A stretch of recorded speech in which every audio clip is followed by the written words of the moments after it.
the two trends will eventually dominate. Email has come in for you. Science makes the discovery, then allows society to decide how that discovery is used. This person quotes Isaac Asimov. The saddest aspect of life right now is that science gathers knowledge faster than society gathers wisdom. Please discuss what you think about the passive role taken by the scientific community by not suggesting desired applications for their discovery, the purpose of that policy, the results of that policy, and the future of that policy. Thanks, I want your job, this writer says. Well, I think that writer asked a lot of very, very deep questions. First of all, science is the engine of prosperity. However, on the media, you'd never know that. The media is fixated on Hollywood symbols, Lindsay Lohan's in Paris, Hilton's latest hijinks. Well, that's okay. But where is science in all of this? Science is invisible for two reasons. One is the big producers and moguls say that, well, science doesn't sell. And second, scientists themselves would rather be locked up in an ivory tower, chasing after whatever microbes or DNA molecules or subatomic particles that interest them. On one hand, we have to realize that science does sell. Realize that if you take a look at the Discovery Channel and Science Channel, National Geographic and History Channel, we see an explosion of science programming that simply didn't exist 10, 15 years ago. There is a demand for science programming if it's done well. But on the other hand, where are the scientists out there that can then tell people how important it is, why they should appreciate science, and why they should fund science with their taxpayers' money? And part of it is habit. During the Cold War, we were spoiled. We got our inventions, our machines. We would go to Congress and basically say one word. We go to Congress and say, Russia. And then Congress would whip out a checkbook and say, how much? That's how we got our atom smashers. That's how we got our big machines. That's how big science was funded. Well, Congress figured it out. Russia is not building gigantic machines anymore, and we can't use the excuse of the Cold War to get our budgets funded. Now we scientists have to learn how to communicate directly to the American people. We have to, quote, learn how to sing for our supper, or else they're going to cancel our super colliders, or else they will cancel our machines. Now sometimes in the scientific world they say, well, don't engage with the public, they're ignorant, you'll be misinterpreted, it's not worth it. But hey, let's face it, your budget's going to get cut unless you can tell the American people why the taxpayers' money is going for good causes, why it will cure disease, why it will solve the mysteries of the universe, give us new exciting technologies. It's up to us to get into the political fray. Michio Kaku, you write in Visions, in the U.S., the best scientific minds are often absorbed by the Pentagon, which uses their talents on new generations of weapons. Even redirecting a tiny percentage of the military budget to pure science could have a profound effect on the development of technology. What about the National Science Foundation? What about our system of national laboratories? What about private enterprise? If you take a look at the system of national laboratories, they really have done the yeoman's work of pushing the boundaries of science. But you know, hey, we're entering a new period, a period where the best minds and the funding is not necessarily going into that direction. I once had lunch with Freeman Dyson, very well-known physicist, and he grew up in England in the 30s. And he said there was a very disturbing feature of England in the 30s, that it was a society in decline. It was decaying. All the best minds were no longer going into engineering and chemistry and physics. The best minds were going into the London Stock Exchange. They were learning how to massage other people's money rather than create wealth, create chemical factories and new inventions. And then he said something which really shocked me. He said, I see it for the second time. For the second time in my life, he says, I've seen the same pattern. Just like England of the 20s and 30s with the best minds going into coupon clipping and stocks and bonds and stuff like that, massaging other people's money rather than creating wealth. Today at Princeton, he said, where he teaches, it's happening again. The best minds are going into investment banking, massaging other people's money rather than going into physics and chemistry. Well, we all know what happened to Wall Street. It imploded. The best minds of a generation imploded our economy. And we see the consequences that our scientific establishment is eroding as a consequence. Let me give you an example. In the United States, 50% of all Ph.D. physicists are, in graduate school, are foreign-born. 50%. At City University of New York, it's 100% are foreign-born. What we're witnessing is a hemorrhaging of our scientific elite, compensated for by foreigners who then populate our PhD institutions. Now, however, as you've been reading in the papers, China is saying, come on back. The water is fine in China. We'll give you a laboratory. We'll give you whatever you want if you come back to China. Well, this is unstable. It can't last. Remember, the British began to decline when their scientific establishment began to crumble. Our scientific establishment has been maintained by a brain drain. We still get the best scientists around the world and send them to Silicon Valley. 50% of Silicon Valley, by the way, is foreign-born. 50% of the scientists there are foreign-born. But it's unstable. It can't last forever, especially because the Indians and the Chinese are saying, come on back, the water's fine. You don't have to be in the United States anymore. So I think it's a warning. It's basically the canary in the mine shaft telling us, watch out. We could go the same way as England. Are we recognizing that? Are we funding differently? Are we encouraging differently? No. Take a look at the media and the debate. Almost all the debate is about redistributing wealth, massaging wealth, rearranging wealth. But the question is, who is creating new wealth? Who's creating the next transistor, the next steam engine, the next light bulb, the next internal combustion engine, the next laser, the next satellite? Who are creating these things? Well, don't be surprised if one day it's going to be the Chinese and the Indians. Now, I don't want to scare people. I'm saying that you can see the beginning of this erosion today. The best minds not going into the hard sciences, but going to Wall Street, where they basically implode the economy.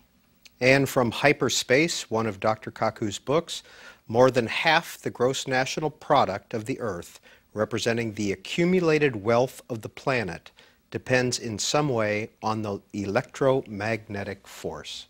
Tucson, Arizona. Frank, hi. Hi, Professor. I really enjoy your efforts to make very difficult concepts understandable by the layman. Thank you. I've got a pretty good knowledge, I think, of physics. I had a little trouble with Einstein relativity, but I think I got some of that. But I'm really having trouble with string theory. It doesn't seem to be testable, which at least, as you mentioned earlier, relativity is now a law rather than a theory. Could you help me out in understanding string theory? I'd be delighted to. We've talked about it a little bit, but if there's another twist that you can put onto it to help him, that would be great. Think of music. If you take a violin and string, or even a rubber band, different vibratory notes on a rubber band corresponds to a subatomic particle. So if I take an electron and look at it with a super microscope, I would see that the electron is not a dot, it's actually a rubber band. And if I twang the rubber band, it turns into a neutrino. I twang it again, it turns into a quark. And I twang it enough times, and it turns into the hundreds of subatomic particles that we see in our atom smashers. So the notes on a tiny, tiny string correspond to all the subatomic particles. Physics corresponds to the harmonies governing rubber bands. Then chemistry corresponds to the melodies you can play on rubber bands that bump into each other. The universe is a symphony of strings, and the mind of God that Albert Einstein wrote about for 30 years of his life, would be cosmic music resonating through 11-dimensional hyperspace. These are not ordinary strings and membranes. They're resonating in 11-dimensional hyperspace. And then you may say, well, that's fine and good, but prove it. Well, with the Large Hadron Collider, we hope to create sparticles. Sparticles are super particles representing the next set of vibrations on a rubber band. Everything you see around us is the lowest octave of a vibrating string, but the vibrating string has higher octaves. And the next higher octave could be sparticles, which we hope to create with the Large Hadron Collider. And one example of a sparticle, we think, is dark matter. If you've been reading all the cosmology websites, you know that dark matter is invisible matter, but it makes up most of the matter of the universe. The universe is not made out of atoms so much. Every chemistry book is wrong. Every chemistry book says the universe is made out of atoms. End of story, period. Wrong. The universe is made out of dark matter, and we think dark matter could be a higher vibration of the string, and we will create dark matter, we hope, with the Large Hadron Collider. So all theories are testable, including string theory. In Parallel Worlds, you write that 73% of the universe, or the cosmos, whatever, is unknown energy. This is embarrassing. If you want to win a Nobel Prize, explain what is dark energy and dark matter. Now, we think we're so great. Atoms of oxygen, carbon, nitrogen, we think that's the universe. The atoms of our body, the higher atoms, make up 0.03% of the universe. Let me repeat that again. 0.03% of the universe is carbon, nitrogen, oxygen. 4% is hydrogen and helium. The rest, 96%, is dark matter and dark energy. Why don't we know? Why don't we know what it is?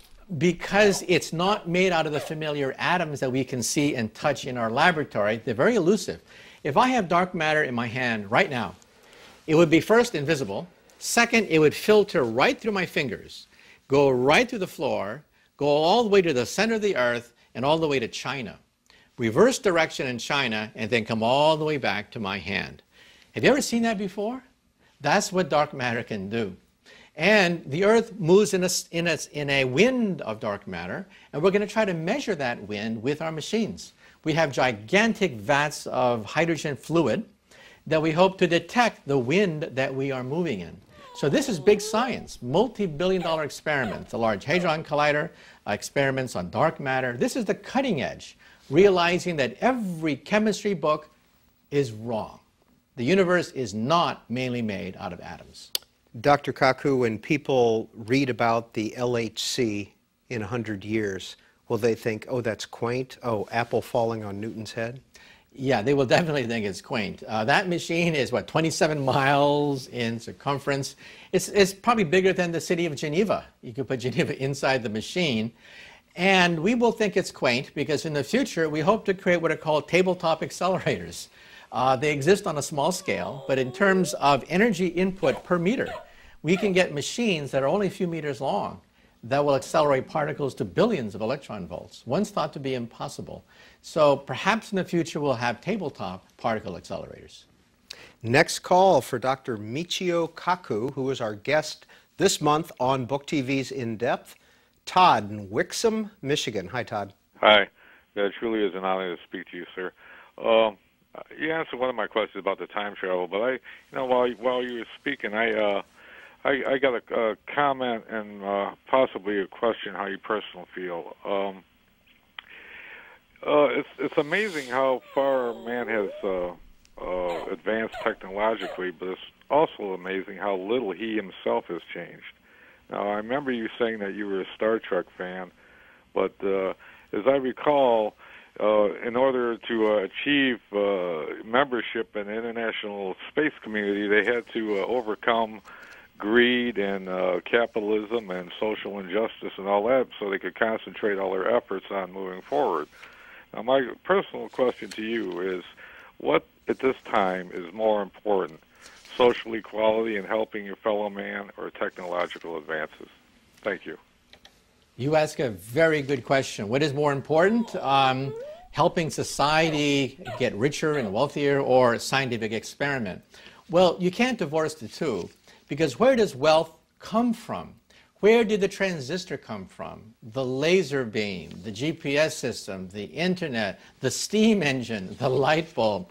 These are sources of every technology you see around us. The wealth of nations, the high standard of living that we enjoy today is a direct byproduct